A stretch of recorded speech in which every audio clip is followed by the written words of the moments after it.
Okay, great. Hello, everyone. Today is Friday, June 20th. My name is Teresa Manning. I'm the Policy Director at the National Association of Scholars and also the President of the Virginia affiliate of the National Association of Scholars. And I have with me today Jared Gould, the editor of the NAS online publication, Minding the Campus. And we are here today for another news roundup, which we are trying to do at least every other week, but the summer schedules, it might be a little hit or miss until September. Thanks for joining me, Jared. As I understand, we are going to try to discuss number one, a liberal arts education and how that is playing out in policy circles, including from the Secretary of Education. Number two, the American Council on Education had a commission last Monday, June 9th, on religious schools, what they are calling faith-based colleges and universities. I attended that afternoon session and can report a little bit on what was said there. Finally, Jared would like to discuss an article at MTC by Scott Gerber that concerns the lack of viewpoint diversity, specifically at places like the University of Virginia. So anyway, let's start with topic number one, which is a liberal arts education. And I'm just going to mention that Education Secretary Linda McMahon testified before Congress on, I think it was Wednesday, June 4th, was peppered and grilled with all sorts of questions from members of the committee. Often these events are opportunities for politicians to score points with their constituents. So sometimes it has a very theatrical feel rather than real earnest policy discussion. That said, I was very impressed with Linda McMahon. She is cool as a cucumber. She stays on topic. She seems to have a grasp of the principles that we support here at the National Association of Scholars, and even examples that illustrate those principles. So, for example, she's very aware of the problem of foreign dollars and foreign influence on campus, the number of foreign students. And she brought up an arrest of 2 Chinese students at the University of Michigan for bringing in a fungal pathogen. And she's aware that American colleges and universities should really be for American students. She was also very aware of the grotesque lack of viewpoint diversity among faculty and administrators within American higher education. But I must say, one qualification of my enthusiasm for her and the Trump administration in education generally is the dollars and cents, sort of the crass commercialization of higher education. Return on investment seems to be everyone's favorite phrase. I understand that college has been promoted as a way of entering or staying in the middle class and getting higher salaries after graduation. But lost in the shuffle is just the life of the mind, reading the best that has been written, asking the big questions in life, in short, a liberal arts education. And someone somewhere in the education department has to keep that in mind as a good in and of itself. So with that as a backdrop, Jared, why don't you tell me what you wanted to address as far as liberal arts education goes? Yeah, so I totally agree with this idea that there's been a broad commercialization of education. The return on investment has been really kind of the driving force of education reform, particularly among the conservative party and Republicans. And I think that a lot of this is driven by, number one, they feel that there's a practical need for education. Students, they think, should be specifically trained in vocations. They should be getting an education that actually aligns with the workforce. And these are things I actually agree with. We talked not too long ago about this very issue. The problem is that I think that it's gotten stretched way too far, where even among Republicans and conservatives, they think that these vocational programs or workforce training or the focus on ROI is not just an alternative to a liberal arts education, but could actually replace it. And I think this is really dangerous and putting us onto kind of this tipping point where conservatives are getting out of the liberal arts altogether. And that's not good for education because it is the liberal arts that really drives the life of the mind. These are the things that we need to study to preserve Western civilization. One of the things I noted in my article that was released today, which is part of my top of mind, which goes out to subscribers every week, is how Steve Jobs credited the liberal arts for the inspiration of the Macintosh and the iPad. He specifically said at the launch of the iPad 2, which flew off the shelves in 2011 and sold over 1 million units in just one weekend, that it is Apple's DNA that technology alone is not enough, that it's technology married with liberal arts, married with humanities that yields us these results that makes our hearts sing. And I think more Republicans, more conservatives who are worried about education reform need to pay attention to that. Yes, of course, I agree. However, I would back up a little bit and say that historically, a liberal arts education beyond high school was an unheard of luxury for most of humanity and for most Americans. And universities, I'm fond of saying, are descendants of seminaries. That is, a liberal arts education could also happen at the secondary level in high school. And in fact, I've taught at the high school level and have been impressed with some of the rigor that you find, for example, in the honors classes in junior and senior year of high school. So one thought here is that those who want to do advanced liberal arts, advanced humanities degrees, I would understand if that were just a tiny, tiny fraction of the college going population. It really isn't for everyone, just as seminary isn't for everyone. Part of the reason, or part of what happened, that this commercialization began to consume the whole college experience, like what are you going to get from it, is that we began to say that everyone should go to college. Well, if everyone's going to go to college, people are thinking more practically, Right. will this pay for itself? And that's crowded out the liberal arts. But you touch on something that is critically important. It's the stuff we take for granted. You know, we see the Apple computer, we see the iPad. We don't see the cultural, creative aspect that gave rise to the iPad or the Apple computer. There are all sorts of intangibles, ingenuity, space for creativity that allows for technology and other material advances. And it's a humanities education, someone who is well read and encouraged to ask questions, who is going to produce in that realm. But we take for granted everything that comes before the production of the thing. Yeah, well, exactly. And I want to backtrack a little bit just to agree with you on the point that you made about liberal arts education formerly being kind of this luxury.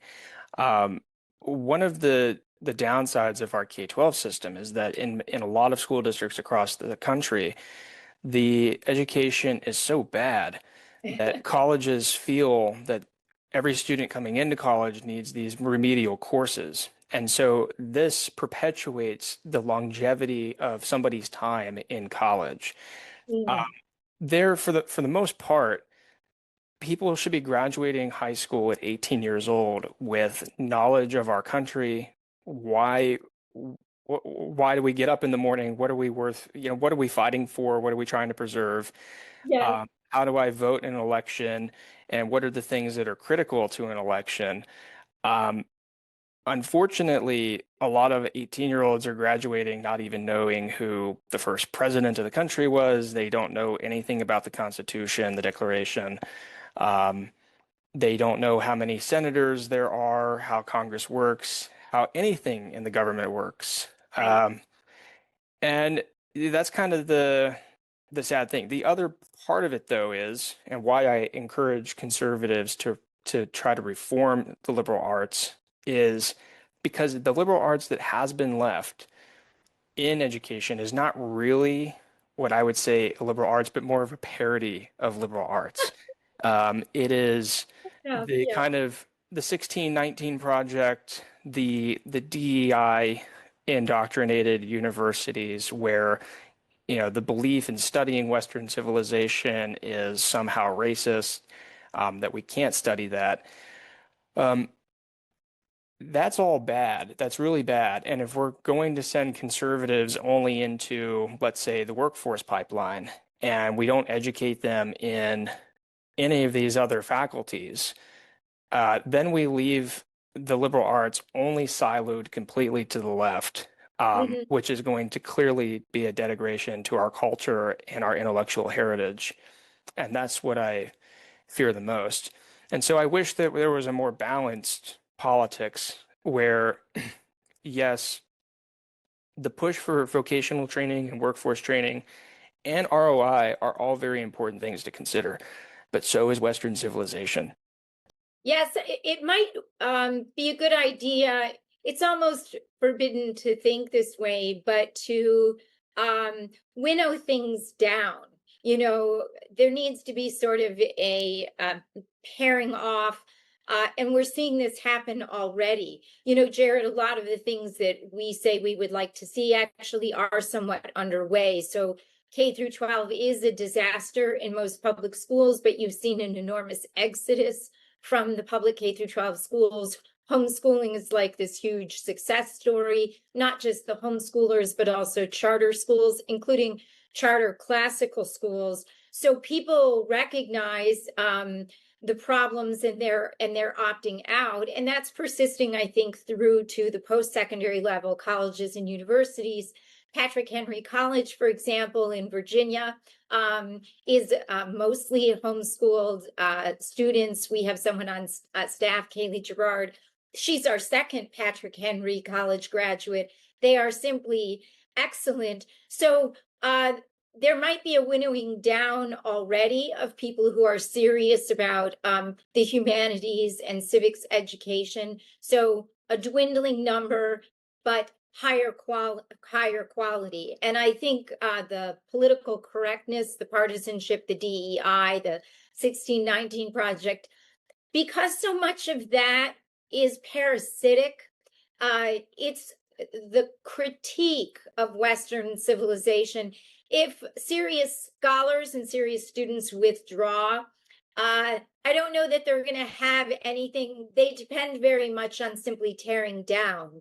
And if you withhold something for them to tear down and you just build new, it's very possible these left-wing parasitic movements will die on the vine, because I think they are parasitic in nature. But one thing, again, this is, you're sort of discouraged from saying, but we think of the life of the mind and civic virtue and higher education all being of a piece. But reading and scholarship are not of themselves virtuous. I think we have to disabuse ourselves of that notion. Um, it takes all kinds. There's a place for everyone on God's earth. Everyone has a vocation indicated by their talents. And America in the past 50 years has just made the mistake of trying to promote higher education for people not interested in the slightest in it. And we are forgetting that scholarship and reading are not virtues of themselves. The virtue really is contributing to your community, and that means finding out what your real talents are. um so again, a winnowing, and people are, Jared, opting out of college. I think our boss Peter Wood mentioned at the last staff meeting, these certificate programs are proliferating. The American Enterprise Institute actually did an event on this. All these college alternatives are proliferating, which is a sign that the winnowing is taking place. But the question really is, well, who should be studying the liberal arts? If you're going to be talking about a winnowing, and one is tempted to say those who are truly inclined to do so. Yeah, exactly.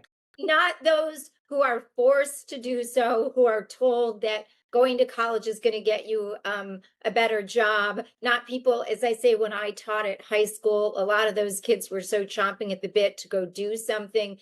They should not be told that the only path is to study great literature. That said, you want those inclined that way to be able to do that. And one final point, the word humanities is important because really the liberal arts is to study the great human questions. Across the board, it's actually the opposite of what we're seeing now, which is ethnic studies, which is glorified navel gazing. Humanities Yeah. really is to call everyone who studies the liberal arts to think of the questions general to humanity. Why are we here? What's our purpose? What are certain personality types? What are the virtues and vices that have been around since humanity began? It's precisely a transcendent exercise and not a partisan one. And that really is the tragedy of what's happened in most colleges and universities, in my view. Yeah, no, I completely agree. And I think we should close on this particular topic with some kind of practical application explaining these differences. And I think that would be best explained if I just kind of recapped the end of that piece that I wrote today, which is really kind of explaining the difference between an education that allows you to do and the education that allows you to think. And um, I think we obviously need a mix of both. And what's happening in the culture right now, I think, is actually a good thing. I mean, the fact that people are kind of ditching college for political purposes, a lot of them, they don't want to go and sit through a lecture about, white men are terrible. Uh, but at the same time, the reason why the liberal arts should be saved by conservatives and reformed is because those who do go into it are really the people who preserve Western civilization. In the end of my piece, I had opened it up about Apple and how it was actually the liberal arts that inspired the technology. So it inspired the technology, but you needed the tech titans to build the thing. Then you had this massive move with Apple that pretty much did all these investments in China. And there's an author named Patrick McGee who has recently written a book called Apple in China: The Capture of the World's Greatest Company. And he found that by the year 2015, Apple was investing 55 billion dollars a year, which was training their workers, building factories, and really just handing over state-of-the-art technology. This investment by Apple has modernized China, which has now put them on this competing field with us, and they are now poised to surpass our GDP. Now, anyone on earth, whether you had a liberal arts education or not, can say that China having a larger GDP is certainly a threat to our economic prowess and our economic standing in the world. But it takes somebody with a liberal arts education to understand that what's at stake is not merely power and economics, Mhm. but the soul of the world. Because what ascends out of China is not just a economic titan, but a regime of silence where truth is outlawed, the human spirit is shackled, and beauty is sacrificed under this altar of communist control. And when those kinds of nations rise, you need somebody in the humanities to say, um, we should really pay attention to this because it's not so much so that they're threatening our economic prowess, but that they're challenging certain freedoms and probably going to put tyranny out in the world. These things are not good. So. So more the far-reaching civilizational consequences of their economic rise. Exactly. There's a risk to our civilization, and that more than GDP is what people might fight to defend. I mean, Right. that is a question if people will fight to defend it. You know, we talk about Western civilization, which is inextricably linked to Christian civilization, because we used to say the Christian West. And I have this phrase, post-Christian parasites. I guess parasitism is an issue it's on my mind lately, but we might have touched on this last time that so many of our secular Americans don't realize, again, take for granted that if they live in the West and we don't have polygamy, we don't have burqas, women have access to education. I mean, there are all sorts of differences. If you are in the West and staying in the West, it is because you are benefiting from the vestiges of Christian civilization.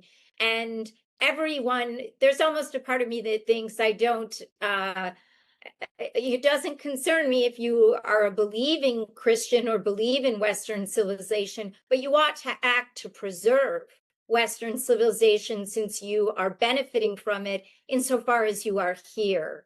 And if you aren't, you are what I call a post-Christian parasite or a post-Western parasite. You are living off of the sacrifices of others without shouldering that responsibility for your generation and transmitting it to the next generation. But on the note of that religious sensibility, we could segue into this event on June 9th that was sponsored by the American Council on Education. It was an afternoon devoted to the role and accomplishments of faith-based colleges and universities. Yep. And it featured presidents and officials from, for example, Notre Dame University in Indiana, and Taylor University, Evangelical Christian, also in Indiana, Yeshiva University in New York City. And they screened a documentary called Inspired Learning, faith-based colleges and universities that featured students, including a Catholic university in Washington, D.C., and then also Taylor University. And it was a very upbeat afternoon. Everything about these religious schools was said to be a positive. And the keynote speaker, I think his name was Ryan Burge, gave out a lot of graphs and made a few sort of surprising claims. The first was that while enrollment in college is declining overall, we're seeing that at state universities and also most state universities, not all, smaller schools. At religious schools, enrollment is up. For those who want a religious school, that's getting more applications. And when students are asked why they want to go to college, the first thing, of course, is to get a better job, as we have discussed. But close for second and third are things like finding out their purpose in life, the meaning of life, moral clarity for how to live a good life, and moral values.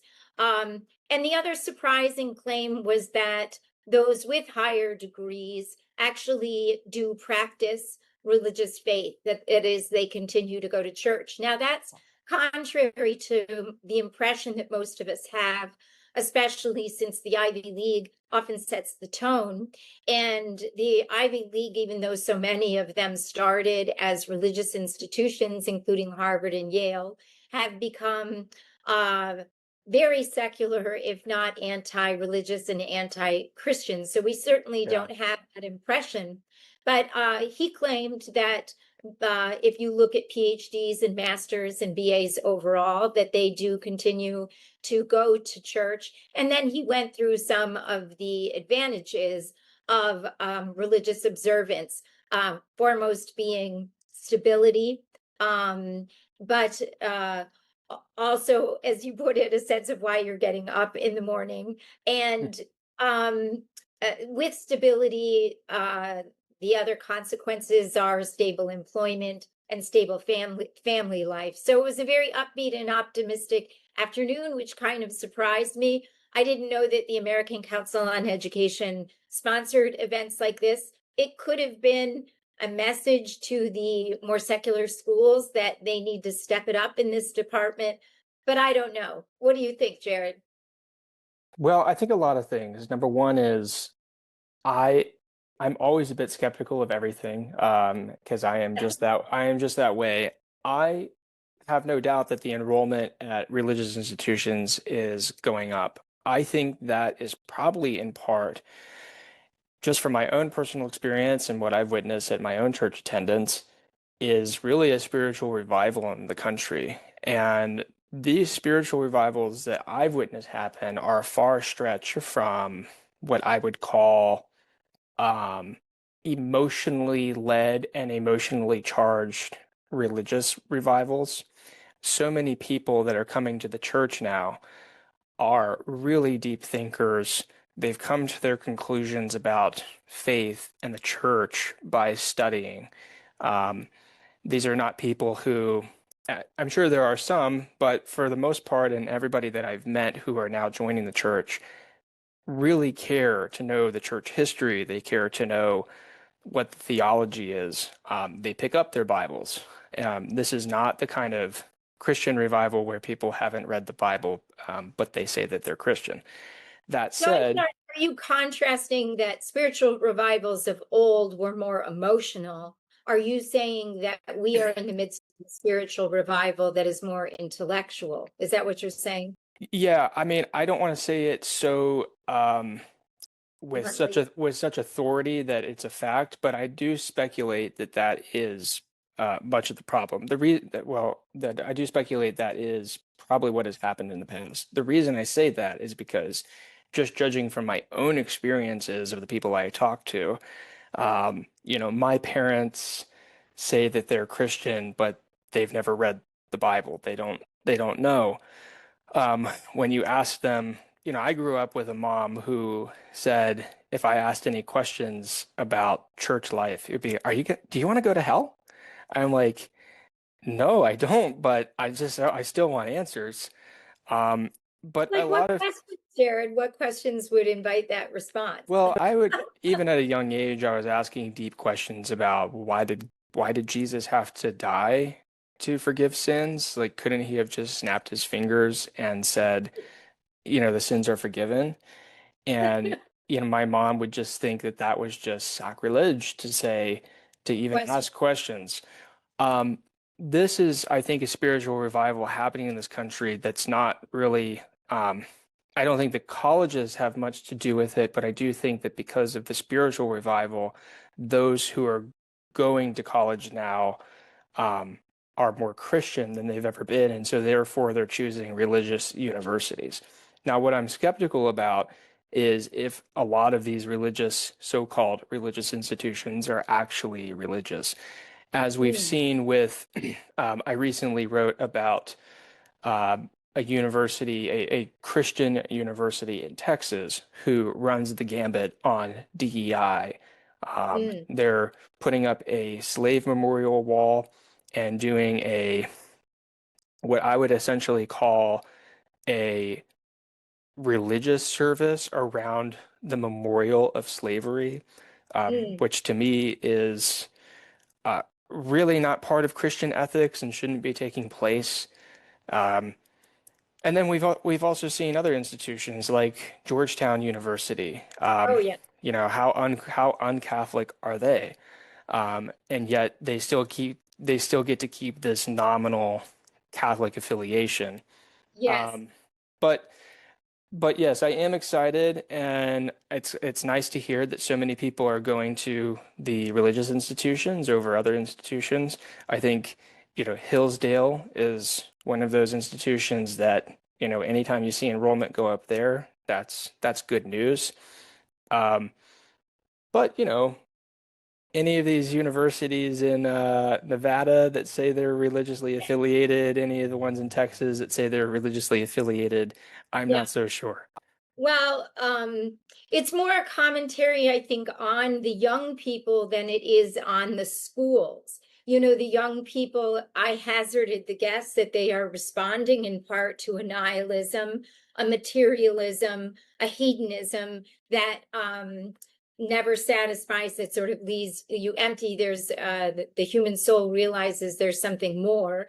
And maybe schools are chasing those dollars. And there is that financial conflict of interest that these religious schools, after all, see students basically as customers. So, for example, there should be a discussion like the one we just had about whether college is the proper path for most schools. But even religious schools don't want to have that discussion because, of course, they want students to matriculate there. The Heritage Foundation did an event that featured some religious schools as well: Christendom College, a Wyoming Catholic College, Grand Canyon University, and then Hard Work U in Missouri. Most impressive was the Christendom College president, who said point blank, Christendom is not for everyone. And when you hear that, it certainly enhances the credibility of the school official.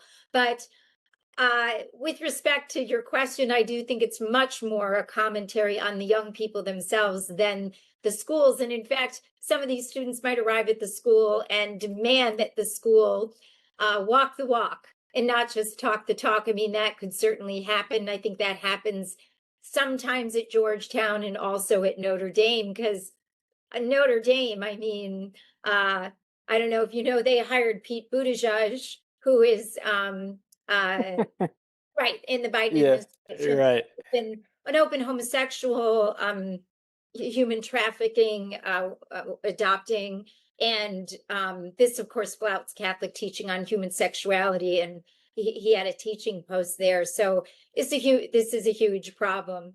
Now, I am curious about the Scott Gerber essay, to shift to our third topic. Of course, I'm in Virginia with the Virginia affiliate. So why don't you recap his essay? Yeah, so Scott wrote this, I think, really great summary about what's happening at UVA.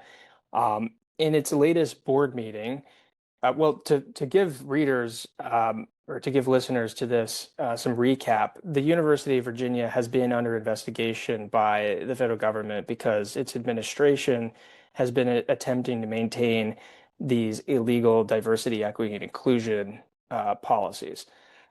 And in its latest board meeting, they were supposed to have a discussion on the topic item of viewpoint diversity. And as soon as the topic item came up, they just skipped right over it. Had no discussion about the issue of viewpoint diversity, said that they were going to push it to something else. And, Scott's opinion of this is, well, this is just another example of boards and administrations across campuses, and specifically UVA, of just really not caring about the law. They're flouting executive orders. Mhm. Um, the Trump administration has made it clear that these programs are against the law. Um, in fact, you don't even need the Trump administration. The Supreme Court, essentially said emphatically that discriminating on the basis of race is illegal and unconstitutional. And yet these universities are still doing it. Mhm. Um, so I don't know what the next move for UVA is going to be. But I think, sad to say, we should, expect them to just kind of continue to not address the issue of viewpoint diversity. And perhaps the board may not actually discuss this issue ever. Um, my perception is that so many of the administration in higher education right now is just kind of waiting for these 4 years to be up Right. and just get back to normal. Yes, I agree. The downside, the law is on paper. The problem is laws are not self-enforcing. People sue, of course, but even lawsuits, lots of these schools see lawsuits as simply the cost of doing business. It really doesn't deter them, and it doesn't make them change course. So I'm all in favor of the Trump administration and also state attorneys general investigating these schools for their lawless actions and then denying public funding. So I tend to support everything the Trump administration is doing along those lines, because that really is the only way to enforce and put into practice what already exists on paper. But it's true that they are arrogant and lawless, and they've been doing it this way forever, and they do think they should just wait it out, which of course, we don't know what's going to happen politically or with elections, but JD Vance looks like he's preparing himself for the next administration. So I don't know if that's the wisest course of action for schools, just to think that in a few years it'll be back to business as usual. What do you think? I think it really depends on who's going to be in office. I do want to say it's also going to depend on what happens in state elections, because we do know that a lot of boards across this country are appointed by the governor. There's obviously uh, political affiliation and politics involved. And if the states evolve and become more right-leaning, I think we may see some changes. The only benefit or the only positive note that I want to point out in the UV case is something that Scott brought up, which is upon UVA's board dismissing the conversation on viewpoint diversity, Dan Brody, who is one of the board members for UVA, did say, "We recognize we have a problem. We're working on it." So they have at least recognized that there is a problem on campus. And Scott's view, at least from what I assess based on his article, is that perhaps the only way to address viewpoint diversity is to specifically hire conservatives. And we've seen that happen with these new think tank centers, like down here Yeah, in North Carolina, yeah. and somewhere and other places across the country. Um, I have a feeling, though, that what's going to happen with those hiring practices is that the left, if they get power in 4 years, are going to file lawsuits on the basis of that being discriminatory hiring and Mm. just try to reverse track. Yeah. So, yes, with respect to your point about the political left then suing on the basis of viewpoint discrimination, I actually think the better way for this to play out, and what the Trump administration is breaking the ground for, is to have either the Department of Justice or state attorneys general investigate these schools, find a flouting of the First Amendment or of civil rights laws based on viewpoint, and reach what are called resolution agreements, where a mechanism is devised to ensure balance, political, cultural, and intellectual balance. And with those resolution agreements between the Justice Department and a school, or between the state attorney general at a school, there wouldn't be any lawsuit, since in a way the resolution agreement would be preempting a lawsuit. I think that would be the best way for this to play out. And on that point, interestingly, Pam Bondi, the Attorney General, is taking action against the state of Kentucky for allowing illegals to attend Kentucky state universities with in-state tuition, which she correctly points out is disfavoring Americans, basically allowing illegals to do what non-Kentucky Americans cannot do. Now, this is a lawsuit that she is bringing, but the point is that you need the top legal officials in the country and in any given state to take action. And one thing, Jared, of course, we think in terms of the political left and the political right, but we opened with the law. We have the Students for Fair Admission case from the United States Supreme Court.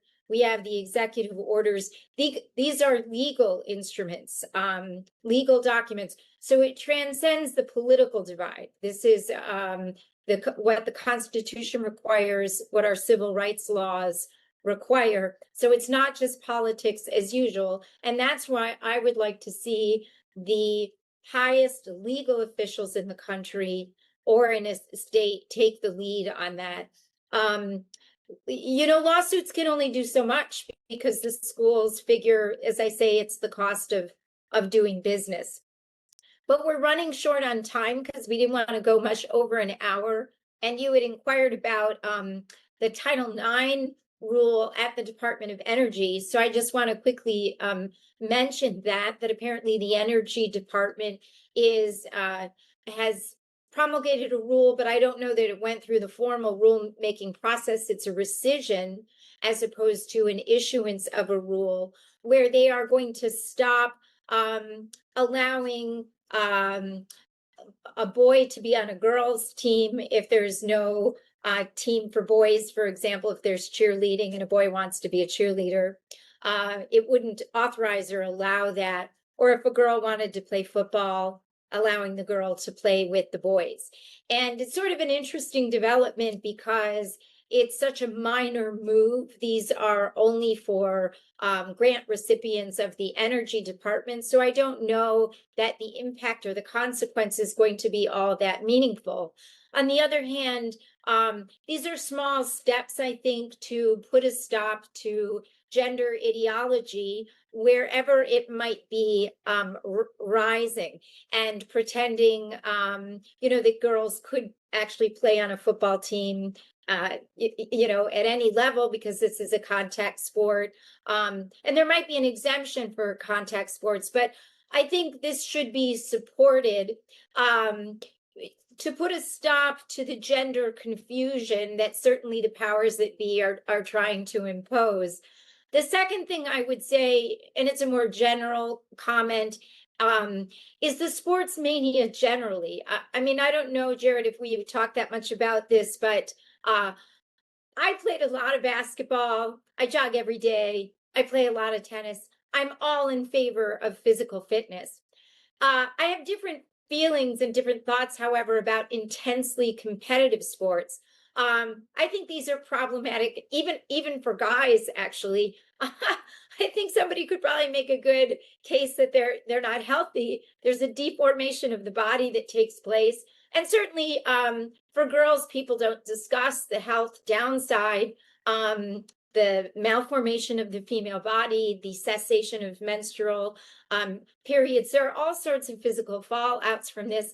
But the real point I want to make is what we are not maniacs about, what we are not supporting.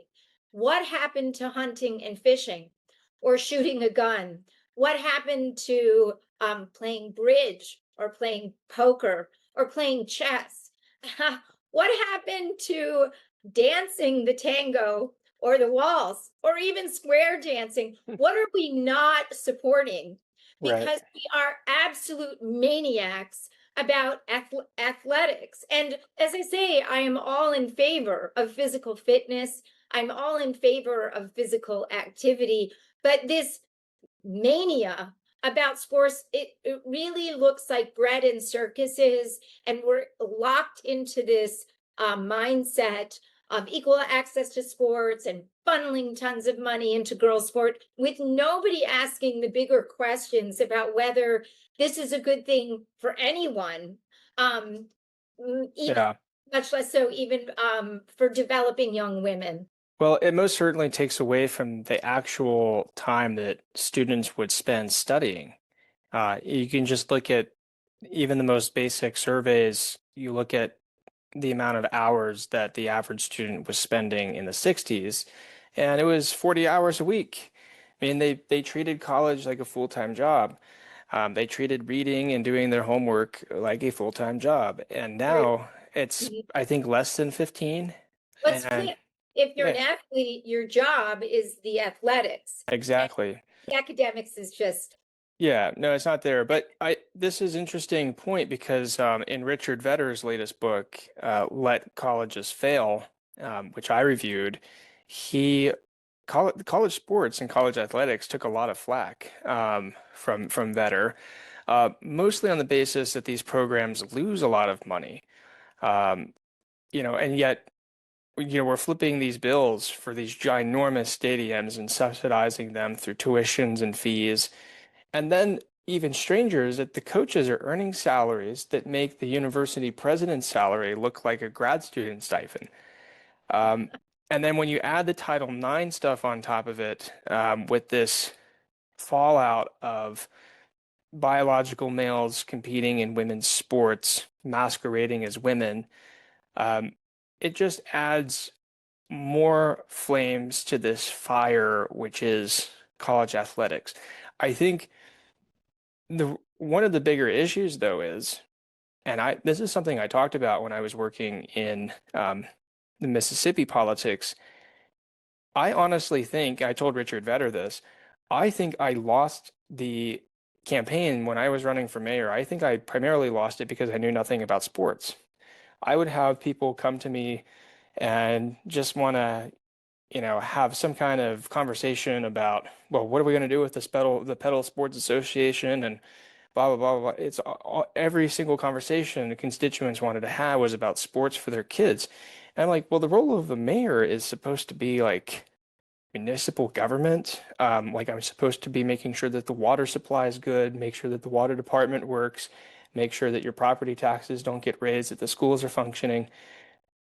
But so many people are concerned about sports, and I think that this is even a conservative issue. How can we convince conservatives that these programs need to be defunded, and kind of set aside and let education let education serve its primary role, which is finding and disseminating knowledge. Um, there is so much cultural grasp that, like you go to Alabama, for example, you tell anybody in Alabama that you want to cut the Bama football team, you'll never get elected, ever. Um, I mean, I guess just to play the devil's advocate or to try to be fair, one could say that there is cultural value here. Certainly, people should be free. They have their hobbies and do their tailgating. I know people that, I mean, they live for this. That this is just it's their religion. And I'm not saying that it's not a healthy thing, but I don't know how unhealthy people having school spirit is. I think the problem is that it's almost spreading. It's spreading to, for example, to women to be intensely competitive. It's spreading to younger and younger ages. mhm. It's crowding out, as I say, other really good uses of time for young people. And I'm not kidding when I say about dancing. I mean, there are other ways to spend time. But for those who are true fanatics and who have decided this is their one hobby, this is what they love to do on Saturdays in the fall, I hesitate to take that away from them, but I do want to sound the alarm on how it is spreading. It's a question more of degree, the intensity spreading to constituencies where it might be unhealthy, and for us always to be on guard about the bread and circuses aspect of this. It's an escape. The Yeah, the powers that be want you not thinking about more serious issues, for yeah, example, our debt ridden economy, the debt levels of young people. So if it could be done in a healthy, proper degree, I would have no problem with it. The problem is it isn't a healthy degree now, and it's spreading, yeah, and it's very much like a diversionary tactic, and worse. yeah. Uh, I by totally agree with you on the bread and circus thing. I mean, as I told Richard Vedder when he spoke at the James Martin Center last week, I told him, to me, I think it serves, maybe the universities don't do it on purpose, although I kind of have my suspicions, that these sports serve as effective propaganda machines to make up for the fact that they have all these DEI laden policies. If somebody is obsessed with Brett Favre's going to be at the Southern Miss game. They don't really care about the fact that the history teacher is outside protesting, the flag or something like that. Yeah, Uh, it's true. yeah. So It's true. It's highly suspicious, isn't it? It's sort of a convenient, shiny metal object to distract people from really the bad actions of so many schools. But I will say, with the Trump administration, and hopefully maybe the next time we do this, we can do a deeper dive into the particular initiatives, offenses that he's taking against particular schools and unpack that a little bit. With the Trump administration, we're not ignoring the destructive diversity ideology anymore. It is front and center. And for that, we should be grateful. But I think we've covered our topics for this week. Hopefully, let's see, I'm on vacation next week, but hopefully that first week in July, unless that's the 4th of July, but certainly early July, we will connect again. Okay, Jared? yeah, will do. Thanks. Okay, keep up the great work and have a great weekend. You too. Okay, bye.